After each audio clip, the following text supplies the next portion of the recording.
Hello, and welcome to Mornings with Sue. Today is not a sexy topic. It's employee versus independent contractor, but it is very, very sexy if you are just deciding on what you want to do, employee versus independent contractor, and you will get your answer in this video. If you already have employees or independent contractors and you're not sure if you're really classifying them right, so this might be really interesting for you too. But I'm seriously going into great detail, and I'm trying to do this as fast as possible on to really determine if you have an IC or if you have an employee. First off, I'm not a lawyer, I'm not a CPA, I'm not an HR expert. IRS laws and state laws differ. So whenever you're not 100% sure, please go to an HR expert or lawyer or both in your state and get this information. And also, I speak from United States of America, and that's what I know from the US. I don't know anything about Australia, England, Germany, wherever you're listening from. So that's something you would have to get there. Okay, so first off, just real quick, there are 5 different categories of people performing services. First, it's an IC, independent contractor. Second, employee. Third, a statutory employee. Fourth, a statutory non-employee. And fifth, a government worker. Usually within our industry, we have staff that's usually an IC or an employee. I'm generally speaking here, okay? So I'm defining now IC. An IC, as a general rule, if the business owner has the right to control or direct only the result of the work, not what will be done or how it will be done. So in this case, if you have an IC, you're basically just telling them, go walk that dog, go visit that cat. And the earning of that person, of that IC, are subject to self-employment tax, and you are a business owner, like meaning the IC, or contractor who provides services to other businesses as well. An employee, on the other hand, under common law rules, anyone who performs services for you is your employee if you can control what will be done and how it will be done. So in this case, you're not just telling them, go walk the dog, but you're actually telling them, go inside, leash up the dog in a certain way, in whichever way you want. Take that dog outside, don't have contact with another dog, don't have contact with another human, whatever you want to do. Go back inside, change the water, fill it up to the brim, make sure the sink is clean and dry. So all of those things you can tell employees, but you cannot tell ICs. And even if you give an employee freedom of action, so you can tell them, hey, you can just do it the way you want it as long as you get certain things done, but just use your own best judgment. You have the right to control the details of how the services are performed. So that's exactly what I already said. Now, the thing is, I'm reading to you in case, let's say the best way to really know if you are an IC or an employee is to actually look inside of what's happening when there are audits going on. So audits are usually going on by the Department of Labor, let's say. If an IC sues that company believing that he was misclassified and actually should be paid Social Security and so on and different benefits or whatever because he was misclassified and he wasn't a true IC, then the Department of Labor will knock on your door and will want to see evidence that you actually really had an IC, not an employee. And it's up to you to provide the evidence. It's not up to the Department of Labor.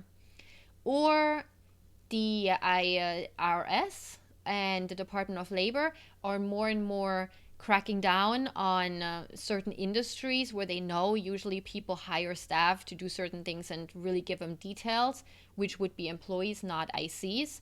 So they might actually really look at certain businesses that have independent contractors and just do an audit. So an audit goes 3 years back as of now. So even if you're doing everything right now, but if you didn't do it 2 or 3 years ago, the Department of Labor, they can still get you for that. So I will talk about it next week, and I'm actually talking about it in this video. By the time you're seeing it, it might be already up, the video, where I tell you how to transition ICs, independent contractors, to employees. But if you're in dire need and you really want to make a change, please, either way, even if you, after you watch that video, you should definitely still contact your HR expert within your state. You should contact a lawyer just to be sure, because it's a very, very, it's a topic that should not be taken lightly. So if there's an audit done, if the Department of Labor goes in and sees if you have a true IC, they either do, or do both, a 3-factor test or an economic realities test. So the 3-factor test looks at the behavioral side. So does the company have the right to control what the worker does and how the worker does his or her job?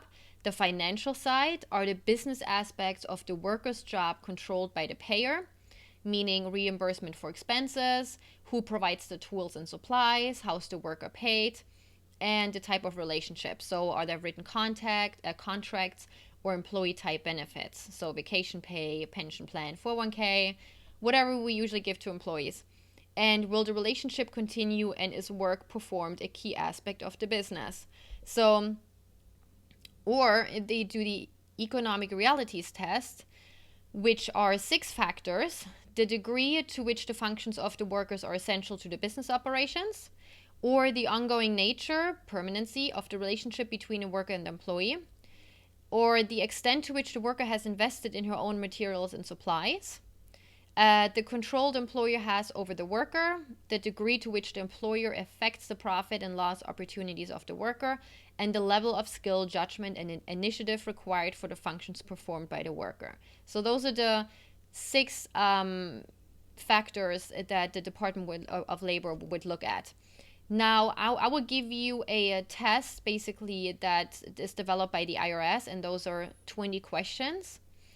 And with that, I mean, you always have to understand, if the Department of Labor or court or the IRS looks at a business, they're not just going to take 3 factors and make a decision. They look at a multitude of factors and then make a decision. And it might be, the decision might be drawn differently from your business to another business. So, of those 20 questions, the first 16 questions, if you answer mostly yes, then you most likely have an employee on your hands.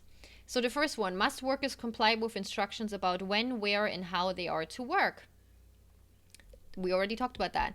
Second one, does the employer train the worker? It's basically the same thing, right? Does the success of the business depend on the services rendered by the worker, or are those services ancillary? Must the services, so just real quick with the ancillary, that's basically because in a lot of businesses, independent contractors are hired. Like, let's say, even in your business, right? If you want to get certain social media job done, or if you want to outsource a certain thing, and you really just tell them, hey, just do this Facebook campaign. That's basically an independent contractor, from what I understand. And that's usually how business used to, or like still do, hire independent contractors for. So they tell them, hey, we want this done. We don't know how to do it. We just want the result, and you do it. So that's still ancillary. So meaning, if you hire independent contractor for your entire dog walking, for your dog walking walks, then that's not really ancillary. That's like your main business. Okay, so must the services be performed personally by the worker? Because an independent contractor, basically, by definition, they could hire another worker to do the job. So it doesn't even have to be him, really, or her, because usually also independent contractors, they might even have another pet sitting business, and they could hire some other people. So does the employer hire, supervise, and pay additional people assisting the worker? Is it a continuing relationship, or is the expectation of a continuing relationship? So ICs are just hired, by definition, for a job, not for like years to come. We, usually as a pet sitting business, we want our staff to stay on for a long time. As long as they perform really well, we want them to stay on for forever, right? We don't just want it for a period of 3 months and then look for new staff. So that's already a great indicator that you have an IC on your hand. No, an employee on your hand if you do want them for a long time. Are there set hours of work? Our employees, we tell them, please be available between these hours. And I see they could basically just say, listen, I'm on Monday available then, Tuesday then, Wednesday then, Thursday, Friday then, and it might even vary every week. Is the worker expected to work full time? Is the worker expected to work on the employer's premises? Does the employer set the order or sequence of tasks? Does the worker prepare regular oral or written reports? I'm not so sure if that goes into the pet sitting journals, but it might be. I have no idea, but I could see where ICs shouldn't be required to actually submit a journal, because that then would tell them how to do their job. Is payment based on some period of time by the hour, week, or month? Does the employer base business or travel? Does the employer pay business or traveling expenses? Does the employer furnish tools or materials? Does the employer have the right to discharge the worker? Do workers have the right to end their relationship with their principals at any time without incurring liability? So if you answer to most of those questions, yes, you probably have an employee at your hand. The last 4 questions, if you answer no, you probably have an employee at your hand. And if you answer yes, you most likely have an independent contractor. Does the worker invest in facilities that are not typically maintained by employees in order to do the work? Does the worker realize profits or losses? Does the worker have other clients? Does the worker make his or her services available to the general public? So now you actually really, after all this information, you should actually really know if you have an employee or IC. You should also know if you're just starting to hire, if you want an employee or IC. With the employee, you can give them, like, you can tell them how to do things. You can tell them to wear a branded shirt. With the IC, not so much, right? Usually in our industry, because you do want a certain quality of service, you most likely should hire employees. And I do see a lot of pet sitting businesses that had ICs that are wanting to switch to employees just because they have realized that they misclassified their staff. So for newcomers, I definitely recommend hire employees, do not ICs. And if a business misclassifies their staff as independent contractors, willful or not, you usually have to know that there are a factor of wages that should have been paid to employees, plus backward withholding have to be paid by the business back to the employer, like back to the the staff. The Department of Labor can seek criminal prosecution, civil fines, and also additional state fines can apply, because it's not just the IRS and Department of Labor, but it could be the state that could come after the business. So I hope I didn't really scare anyone into anything, but I just want to say it's something really, really important that you cannot take lightly. So make the decision.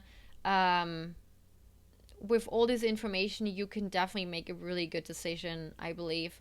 So if you have any questions, just pop it in the comments below. And as I said in this video, you will see how you can convert your ICs into employees. But if you really think you misclassified them, please contact an HR expert and lawyer.